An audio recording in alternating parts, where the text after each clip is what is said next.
Rain didn't fall in the high basin. It sheared off the granite spikes like broken glass. Jesse Clanton spit tobacco into the gray slush, his fingers stiff inside stiff leather. Down in the valley, 6 women buried husbands before the frost froze the shovels. He didn't want their grief or their pies. The cabin sat below the timberline, wedges of rough-hewn pine wedged into a notch where the wind couldn't get a full purchase. Jesse didn't mind the wind, but he minded the damp. A man's boots were his skin out here. When the sole split away from the welt of his left boot, he'd tried fixing it with sinew and pine pitch, but the high country mud ate right through the repair by noon. He walked with a hitch, his sock soaking up the gray, icy slurry that ran off the scree fields.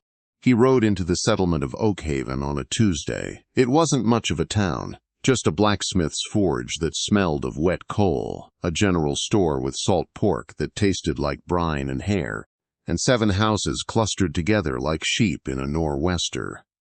The smallpox had taken the timber crew 3 months back. It left the valley thin. The women who remained wore black wool that had faded to the color of wet slate. They stood on the porches as Jesse rode past, their eyes tracing the 3 deer carcasses lashed behind his saddle. Widow Gentry was the first to step off her porch. Her husband had been the mill foreman before his lungs filled with fluid. She had a face that had once been sharp, but had softened into something desperate and soft. She held a loaf of gray bread wrapped in a clean dishcloth. "Jessie," she called. Her voice was too high, too thin for the mountain air. "The boys said you were coming down the trail. I have salt-rising bread if you've a mind to sit by a real stove." Jesse didn't check his mule. He kept his eyes between his beast ears. "Mule needs grain, Mrs. Gentry. My thanks. It's cold in that cabin, Jesse. A man shouldn't eat salt meat alone when there's hot broth 2 miles down." He didn't answer. If you gave a word to a lonely woman, she'd spin it into a rope and tie you to her well pump before the moon turned.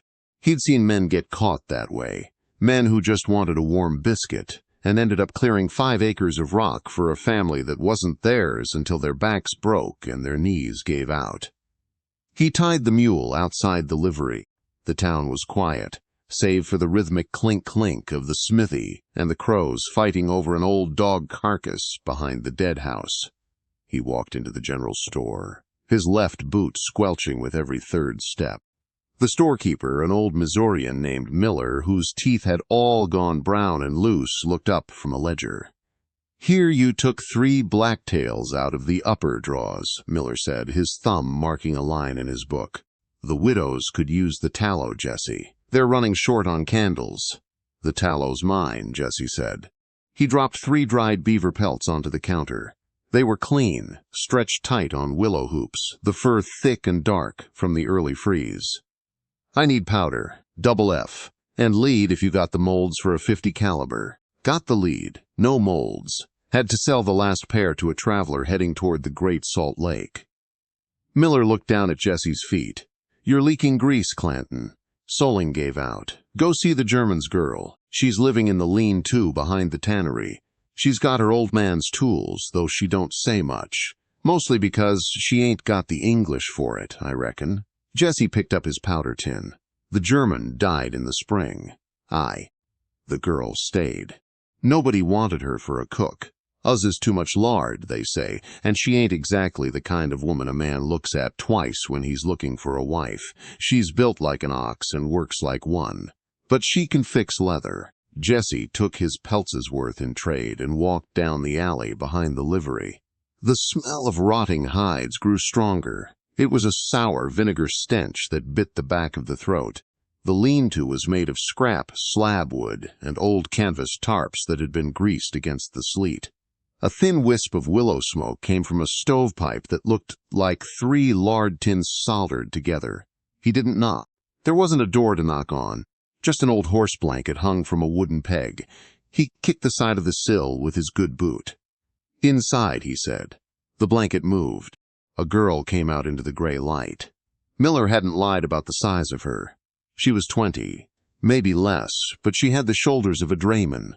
Her calico dress was split under the armpits to give her room to move, the gap mended with thick, uneven stitches of white twine. Her face was round, heavy-jowled, and red from the wind. Her hair the color of scorched oats, pulled back into a braid that looked like a length of hawser rope. She didn't have the pinched, small-mouthed look of the widows uptown.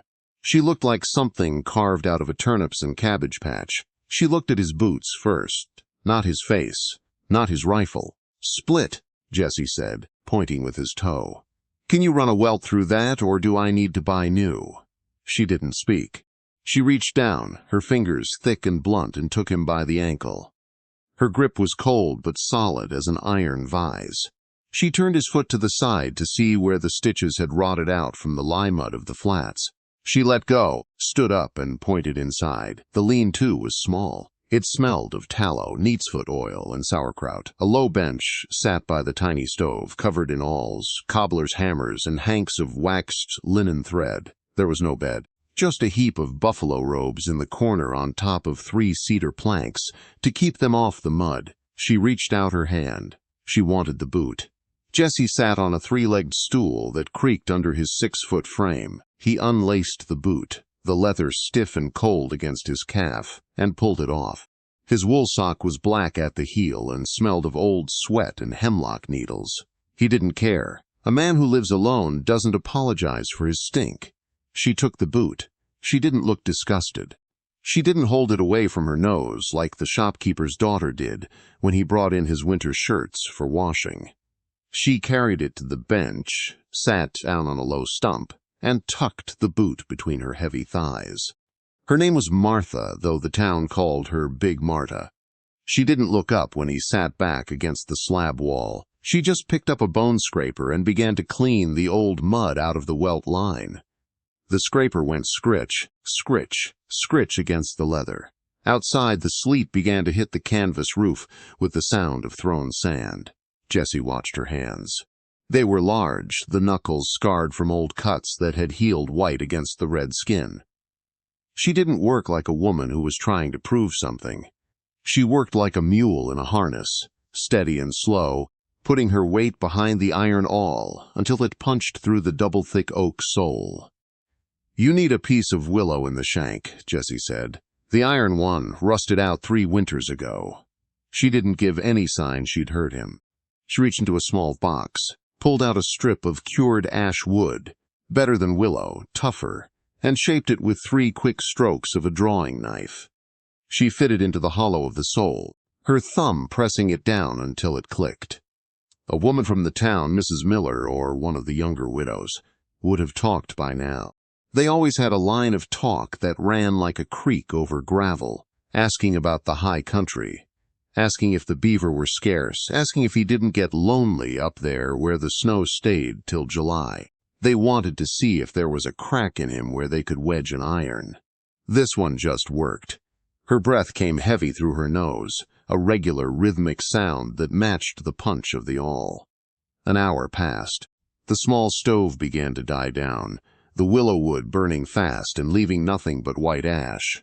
The cold came in under the canvas blanket, curling around Jesse's bare foot. He didn't move. He'd stayed in colder places than this without a fire at all, watching a deer trail or waiting out a war party of Blackfeet that had come down from the north to steal horses. Martha stood up. She walked to the corner where a stone crock sat, reached in with her bare hand, and pulled out a large gray potato that had been boiled in its skin. She broke it in half with her thumbs. Steam rose from the white inside. She held half out to him. Jesse looked at it. The potato was cold on the outside, yellowed from the crock. Her thumb had left a gray smudge on the meat of it. "I don't need your grub," he said. She didn't pull her hand back. She just stood there, her large bulk blocking the light from the stovepipe hole, her eyes small and dark like 2 beads of resin on a pine trunk. She didn't look angry. She looked like she was waiting for a horse to take its oats. He took it. The potato was cold, salty, and tasted of the iron crock, but it filled the hollow in his belly that had been there since he crossed the ridge at daybreak. She sat back down, bit off half of her own piece, chewed 3 times, swallowed, and picked up the awl again. "The German," Jesse said, his voice rough from hours of not using it. "He leave you any horses?" She shook her head once without looking up. Just the tools? She held up the awl. It was an old tool, the cherry wood handle dark from 20 years of palm sweet. You won't make enough here to buy salt for your meat, Jesse said. The town's broke. They'll pay you in old corn, or they won't pay you at all. She finished the row of stitches, took a piece of tallow from a tin, and began to rub it into the new welt. She used her bare hand, the heat of her skin melting the fat until the leather turned the dark, greasy color of a wet beaver pelt. She handed him the boot. Jesse pulled it on. He laced it tight. The leather was supple now, the stiff, biting edge gone where it had used to pinch his ankle. He stood up and stamped his foot down on the dirt floor. The sole didn't give. It felt solid, like part of his own heel. He reached into his pocket and pulled out a silver dime and 2 beaver claws he'd kept for luck. He laid them on the bench. She looked at the dime. She didn't touch it. She took the beaver claws, looked at the sharp, curved horn of them, and dropped them into her apron pocket. Next month, Jesse said, the ice will be 4 feet deep on the upper creek. If you're still here, you'll freeze out. The canvas won't hold the snow. She looked at him then. Her eyes were flat like water in a horse trough before a storm. She didn't ask him for anything. She didn't say thank you. She just sat back down on her stump and picked up an old bridle rein that needed a new buckle. Jesse walked out into the lane. The town was still there, gray and dying. Widow Gentry was standing by her gate, a wool shawl pulled over her nose. "Jess!" she called out as he reached his mule.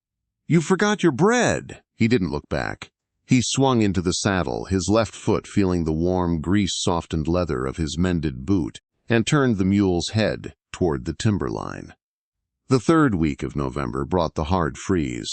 The spruce needles turned brittle enough to snap between a man's fingers, and the small creeks froze solid to the gravel beds, leaving the trout trapped in the deep holes under 6 inches of green ice. Jesse stayed in the high cabin until his flour ran down to the sweepings of the bin. A man could live on venison and fatback for a month, but his teeth would start to loosen in the gums if he didn't get some lime or grain into him.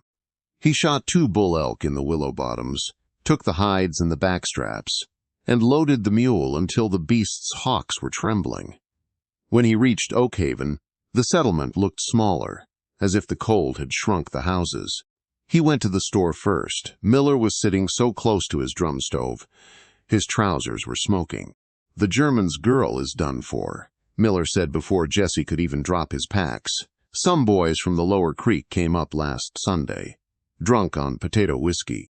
They tore down her canvas because she wouldn't give them her old man's brass scales. She's sitting in the cellar hole of the old tannery now. Ain't got no fire." Jesse lays a sisal elk meat on the counter. "The town let 'em? Town's got its own troubles, Jesse. Widow Gentry's youngest boy died of the croup 3 nights ago. We were burying him while the row was going on down at the flats. Nobody's got time to mind a big German girl who can't even say her prayers in English." Jesse took his flour, 3 pounds of salt, and a gallon of black molasses. He packed them into the panniers, walked his mule down the alley, and stopped where the lean-to had been. The poles were broken, the canvas was gone, likely stolen for horse blankets by the Lower Creek boys. The small stove had been kicked over, its tin pipe crushed flat like an old canteen. He walked to the edge of the tannery pit. It was a square hole dug 6 feet into the clay, the sides lined with rotting hemlock logs where they used to steep the hides in oak bark. At the bottom, wrapped in 2 old horse blankets and a piece of stained oilcloth, Martha sat. She had her knees pulled up to her chest. Her face was gray-pale now, the red gone out of it except for her nose, which was raw from the wind. Her big braid had come undone, the yellow hair hanging down her back in mats like sheep's wool. Her tools were in an old grain sack between her feet. "Get up," Jesse said. She didn't move. She looked up at him, her eyes dull. The stubbornness was still there, but it was buried under the kind of cold that makes a person sleepy. "Get up," he said again, louder, "the mule's waiting." She reached out and took hold of the hemlock logs, her large fingers digging into the rotten wood until she could haul her weight up. She was heavy. He could hear her breath rattling in her lungs as she gained the edge of the pit. She didn't have her shoes on. Her feet were wrapped in old gunny sacks tied with binder twine. Jesse didn't offer her a hand. He turned and walked back to the mule. He unhitched the pack mule's lead rope and handed it to her. "You walk behind," he said. "If you fall down, the mule will step on you. Keep moving." They left the town before noon. Nobody came out to see them go. The widows were inside their houses with the shutters barred against the gray wind that was coming off the peaks. The trail up to the basin was steep, a 4-mile drag through loose shale and scrub oak. The snow had started again, small, hard pellets that bounced off the rocks like birdshot. Jesse rode the horse, his rifle across his thighs in its buckskin cover. He didn't look back to see if she was keeping up. He could hear her, the heavy, rhythmic thud-thud of her wrapped feet against the frozen dirt, and the long, blowing sighs of the pack mule following her lead. Once, about halfway up where the trail narrowed between two boulders of gray granite, the mule balked. It smelled a cougar, or it didn't like the look of the ice on the creek crossing. Jesse turned his horse around. Martha didn't use a whip. She'd gone up to the mule's head, taken it by the halter with both of her big hands, and leaned her weight forward. She didn't yell. She just pressed her forehead against the mule's nose and pushed. Her big shoulders bunched under the split calico dress. The mule blinked, gave a short snort, and started walking again. They reached the cabin when the sky was the color of an old iron kettle. The cabin was dark and cold. Jesse went inside, struck a flint into some dry birch bark, and fed the small sparks with pine knots until the chimney began to draw. The light flickered across the room, showing the single bunk, the pine table he'd split with his own axe, and the rows of dried meat hanging from the rafters. Martha came in through the door. She had to duck her head to clear the lintel. She stood by the doorpost, the grain sack with her tools held tight against her belly. Her dress was wet around the hem where she'd dragged through the drifts. "Drop the sack," Jesse said, pointing to the corner by the hearth. "The bed's yours. I'll sleep on the hides by the door." She didn't move toward the bed. She looked at the fire, then at the table, then at him. She walked over to the hearth, sat down on the floor with her legs folded under her like a squaw, and pulled the twine off her left foot. Her skin was white as lard, the toes blue from the frost. She didn't cry out. She just took a handful of dry ash from the edge of the hearth and began to rub it into her skin to bring the blood back. Jesse took his knife, cut a thick slab of the elk meat, and dropped it into a skillet. The smell of the fat hitting the hot iron filled the room, heavy and rich. He didn't offer her a plate.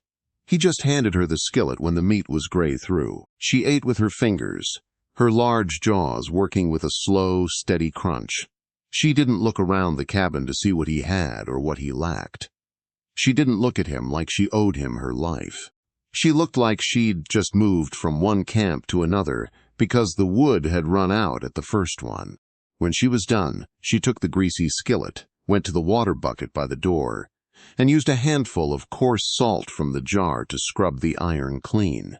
She did it without being told. Her large hands moved over the iron with the same heavy precision she'd used on his boot. Jesse sat on the stool, his rifle between his knees, watching her. The firelight caught the side of her face, making her look like a block of yellow stone that someone had started to chisel into a shape but had given up on before they found the mouth. "Tomorrow," he said, "the snow will be over the windows. We won't see the valley again until March." She didn't look up from her scrubbing. She just nodded once, her big braid swinging against her shoulder like a pendulum, marking the hours they had left before the world shut down completely. This story belongs to the trail, to the people who know what it means to hold out through the long dark when the fire burns low. If you felt the cold of that high country and want to see how Jesse and Martha weather what's coming, take a moment to subscribe. Share this with those who still appreciate a story told straight, without embroidery. Let's keep this fire burning together until the spring thaw comes. By morning, the mountain had closed the door. The window was nothing but a square of blue-gray ice, and when Jesse shoved the heavy oak door inward, a solid wall of snow stood 6 feet high against the sill. He didn't use a shovel. He used his hands and a split pine slab to pack it down, packing the powder until it formed a slick, freezing stairway straight out of the earth. The cabin grew small. It was 10 paces from the log wall to the fieldstone hearth, and 4 paces from the woodbox to the greasepaper window that let in a yellow, underwater light. They lived by the clock of the tallow lamp. Martha didn't stay on the buffalo robes. By the 3rd day, she had cleared the small pine table of Jesse's skinning knives and bullet molds. She laid her father's tools out in a row: the curved horn-handled knives, the heavy iron rasp, the bone folders, and 3 square jars of dubbin that smelled of cod oil and sheep grease. She didn't ask Jesse for leather. She found his pile of green deer hides in the lean-to behind the chimney, hides he'd salted down and forgotten, stiff as dried bark. She didn't complain about the hardness of them. She dragged them into the cabin, sat on her low 3-legged stool by the hearth, and began to scrape them with an old butter knife she found in his grease box. Scrape, scrape, scrape. The sound went on for hours, rhythmic as the swing of a pendulum. Jesse sat across from her on his cedar bench, a piece of hickory wood in his hands, shaving down a new ramrod for his long rifle. He'd look up when a large flake of dried hair hit the floor near his boot, but he didn't say to stop. A man who lived alone for 9 years knew the danger of a small room. If you let your thoughts run, they'd circle like a trapped wolf until they bit your own heels. The sound of her scraper gave his mind a wall to bounce off of. It was better than the wind, which had a way of sounding like a woman crying down by the spring house until you went out with a lantern and found nothing but blowing drift. On the 5th day of the storm, the cabin got so cold the grease lamp froze in its tin saucer. The flame shrank to a blue bead no bigger than a coriander seed. Jesse stood up and threw 3 fat pine knots onto the fire. The pitch exploded with a sharp crack, throwing a shower of red sparks onto the dirt floor. One landed on the hem of Martha's calico dress. It sizzled against the greasy wool and began to smoke. She didn't jump. She didn't scream like the storekeeper's daughters did when a bee got into the molasses. She simply brought her large, bare palm down on the spark and crushed it out against her thigh. Her skin didn't even blister.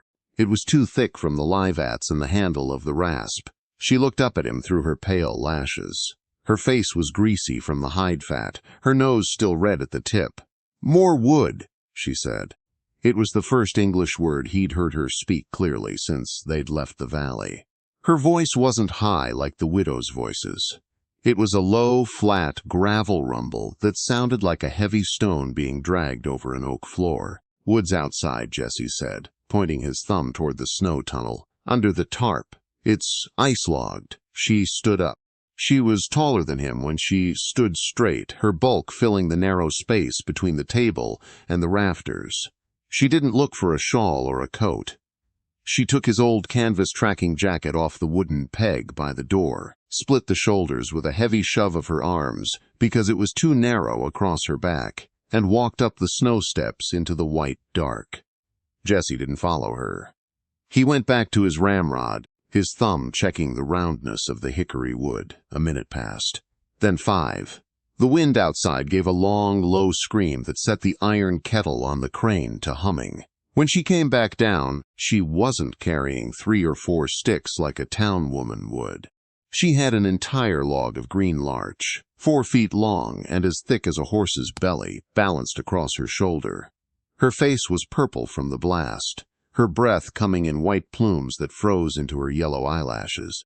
She dropped the log by the hearth with a thud that made the tin cups on the shelf rattle. She didn't sit down. She took his double-bit axe from the corner, stepped over the log, and began to split it right there on the dirt floor, using short, heavy chops that didn't rise above her waist. Thunk, thunk, thunk, the wood split clean, the white heart of the larch smelling of resin and sour sap. She piled the chunks into the chimney corner until the stack was as high as her shoulder. Then she took off his ruined jacket, hung it back on its peg, and went back to her scraping stool. That night, Jesse didn't sleep by the door. The cold was coming down the chimney in a solid column of gray air that smelled of old soot. He took his buffalo robes and laid them out on the floor 3 feet from her stool. She didn't go to the bunk either. She sat on her stump, her heavy chin resting on her chest, her hands folded in her apron pocket where the 2 beaver claws lay. They lay there in the dark, 2 feet apart, the fire throwing long, twitching shadows across the log ceiling. Jesse could hear her heart, or maybe it was his own, a heavy, slow thumping that matched the creak of the roof logs under 4 feet of pack snow. "My name's Jessie," he said to the dark. She didn't answer for a long time. He thought she'd gone to sleep. Her breath had gone so deep and regular. "Marta," she said. The sound was short, like a latch clicking home. The sun didn't come back until the middle of February, and when it did, it wasn't warm. It was just a bright, blinding glare that turned the white basin into a sheet of tin that hurt a man's eyes to look at. The snow around the cabin had frozen into a crust, hard enough to bear a horse's weight. Jesse went out on his snowshoes to look for the elk herd, but they'd gone down into the deeper canyons where the willow browse wasn't buried so deep. He came back with nothing but 2 spruce grouse, their crops full of bitter needles. He threw them on the table. Marta took them without a word. She didn't skin them. She scalded them with boiling water from the kettle and plucked them down to the blue skin, her heavy fingers moving with a quick, plucking lightness that didn't tear the flesh. While the birds boiled in the pot with 2 handfuls of dried wild onions Jesse had gathered in the summer, she went to his boot box. She pulled out his other boots, the ones he'd worn before the split ones, an old pair of knee-high plainsman boots made of elk hide that had gone stiff as horn from being soaked in salt water during the spring drive 3 years back. The soles were completely gone, nothing but loose flaps of rotten linen thread. She sat down and went to work. She didn't have any ox hide left, so she took his old leather saddle pannier, the one the mule had broken the buckle off of, and cut 2 soles out of the thick, triple-greased skirt leather. She didn't use an awl this time. The leather was too thick. She used his hand drill, boring 12 holes along the welt line with a small bit. Her face close to the iron, her tongue tucked into the corner of her mouth from the strain. Jesse watched her from the woodbox. Her calico dress was completely ruined now. The sleeves were black to the elbow from grease, and the split under her arms had grown wider, showing the thick red skin of her sides. She looked like nothing that belonged in a house.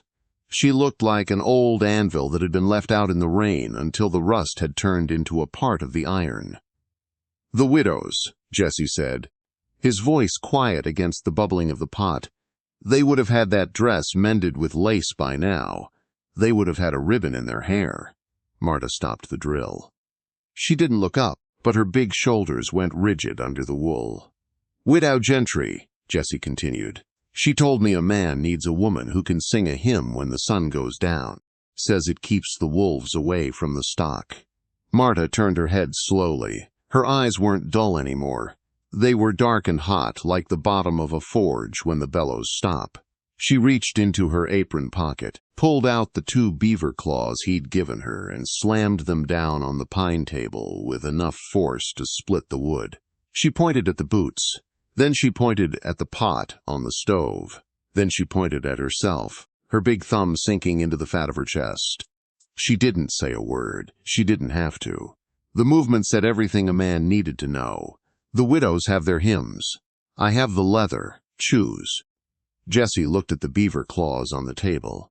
They were small and sharp, the same claws that had kept him safe through 3 winters because they reminded him that everything out here had to have a tooth or a nail to stay alive. He stood up, walked over to the bench, and picked up the claws. He didn't put them back in his pocket. He took a piece of buckskin string from his pouch, threaded it through the holes she'd drilled in the horn, and knotted it around his neck. He sat down on the floor at her feet. He didn't look up at her face. He took his left boot, the old, stiff one she'd just finished drilling, and held it steady against his knee so she could run the heavy flax thread through the holes without the leather slipping. Her hand came down on his shoulder. It was heavy, 5 pounds of solid bone and muscle, but it didn't push him away.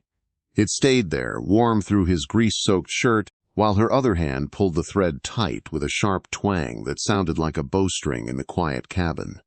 The grease lamp died out. The fire went down to a heap of red eyes in the gray ash. Outside, the ice on the creek gave a great, splitting roar as the first deep thaw of the year cracked the gorge from side to side, but inside, the bench didn't move. They sat together in the dark, the mountain man and the big girl, holding the leather between them until the needle found the next hole.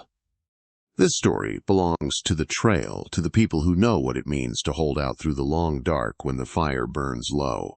If you felt the cold of that high country and want to see how Jesse and Martha weather what's coming, take a moment to subscribe. Share this with those who still appreciate a story told straight, without embroidery. Let's keep this fire burning together until the spring thaw comes. Hi, my name is Robert Bowen, the owner and manager of Rugged Heartman.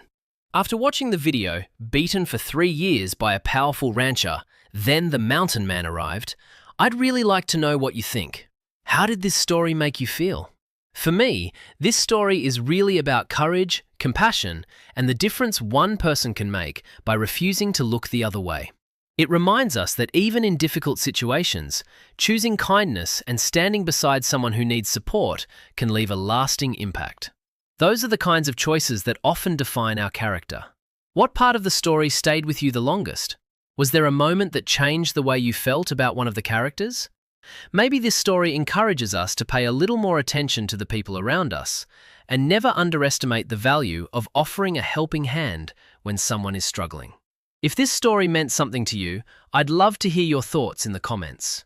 And if you enjoy stories that highlight resilience, compassion, and strong character, feel free to like the video and subscribe to Rugged Heartman so we can share more stories together.